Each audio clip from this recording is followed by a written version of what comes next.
Good afternoon, everyone. Today I'll be presenting on the topic titled Ltbp2 related congenital megalocornea with zonular weakness and secondary lens related glaucoma.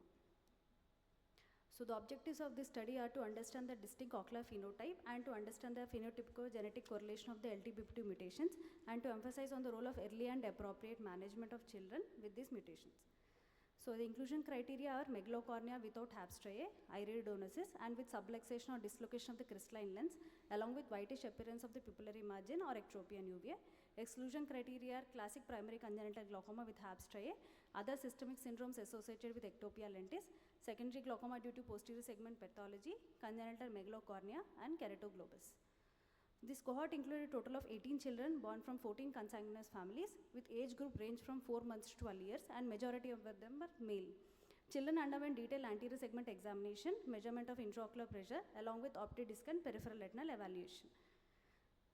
Out of the 18 children, 14 children were diagnosed and referred from elsewhere as primary congenital glaucoma or ectopia lentis or PCG with ectopia lentis.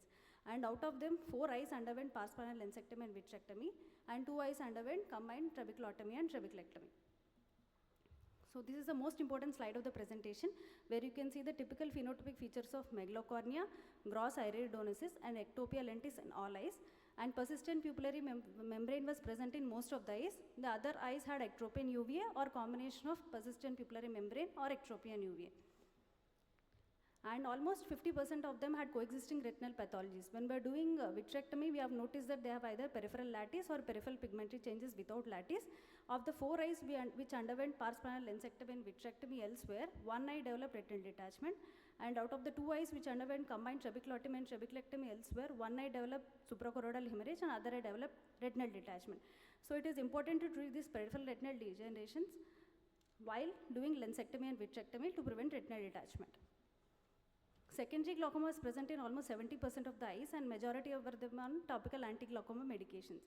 Mean age at lensectomy was 4 years, the youngest was 4 months and oldest was 12 years. And post lensectomy, 2 eyes developed retinal detachment, almost 65% of them had glaucoma and half of them required glaucoma surgery like angle surgery, glaucoma drainage device and TSCPC. One important thing which we found in our study were children who underwent lensectomy earlier than 2 years of age did not require any anti-glaucoma medication or additional glaucoma filtering surgery. And we have found that increasing age at lensectomy was associated with development of glaucoma with hazard ratio of 1.69. All children underwent whole exome sequencing along with Sanger validation. Targeted Sanger sequencing was done for the siblings and when parental segregation was needed. These are the various known mutations of Ltbp2 which were published in the literature. All the Ltbp2 genetic variations which we have found in our cohort were novel and all of them were homozygous except 2 siblings in one family which was compound heterozygous. And we have found 12 distinct Ltbp2 genetic variant locations on Ltbp2 protein domain structure and almost half of them are in the calcium binding epidermal growth factor like domain. So Ltbp2 is latent transforming growth factor beta binding to protein which maps to chromosome 14 and it is structurally and functionally homologous to fibrin 1 and fibrin 2. A very interesting article by Shi et al. Showed that this protein is required for longevity and not for development of zonular fibers.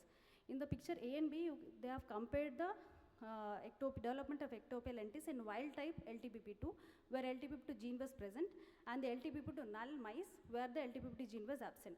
You can see in the picture when they have taken OCT of the serial anterior segment, you can see that there is progressive displacement of the lens along with progressive flattening of the iris. And this ectopia lentis was noticed at 4 to 5 months of age, which is similar to a cohort where we have seen the youngest child was about 4 months.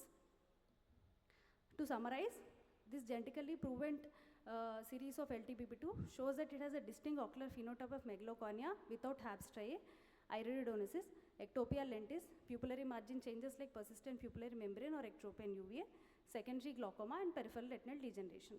Genetic counseling and early sibling screening and prompt execution of the lensectomy is needed as any delay in treatment will lead to refractory secondary glaucoma. And it is important to differentiate this condition from primary congenital glaucoma as any primary glaucoma surgery will lead to a devastating complication like suprachoroidal hemorrhage leading to phthisis. Diligent peripheral retinal examination is important and it is important to treat them during pars plana lensectomy and vitrectomy to prevent retinal detachment. Thank you. Thank you so much. And most of the most of the children, the parents had consanguineous marriage. Yes. Any reason for this? Or any inclusion criteria which resulted in this kind of a selected population, or is it because No, of the all genetic? the patients were presented, and when we went to the history, they had consanguineous marriage. So this kind of an issue is very unlikely in non-consanguineous marriage. But in South India, consanguineous marriages are common, where we see the population. So basically, it has an autosomal recessive pattern. pattern. So therefore, in consanguinity, obviously, there are more chances it will express Yes. itself. So how did you? This is the answer I expected. Okay. Okay. So how did you clinically distinguish it from, like you said, congenital glaucoma? It's a 4-month child who has come to you. So primary congenital glaucoma will have HAPS trait. That is one important differentiating factor, and they don't have ectopia lentis in primary congenital glaucoma. And what about Marfan syndrome? The Marfan syndrome has ectopia lentis, same, but they don't have megalocornea. Like it's a 4-month. I know, but sometimes you could have if they have secondary megalocornea or glaucoma, spherophakia even in Marfan's. if they have associated secondary glaucoma, they can have megalocornea. What is the pattern of inheritance of Marfan's Marfan's syndrome? is autosomal dominant. This is autosomal recessive. So if the child has come and it's a 4-month child, look at the parents, look at the siblings as well. And what age are you suggesting lensectomy? As soon as we see the child, we have to do lensectomy, because we have seen that children who underwent lensectomy less than 2 years, they didn't require any anti-glaucoma medications or additional glaucoma filtering surgery. So we advise lensectomy as soon as we see the child. So 4-month-old child, go ahead and do it.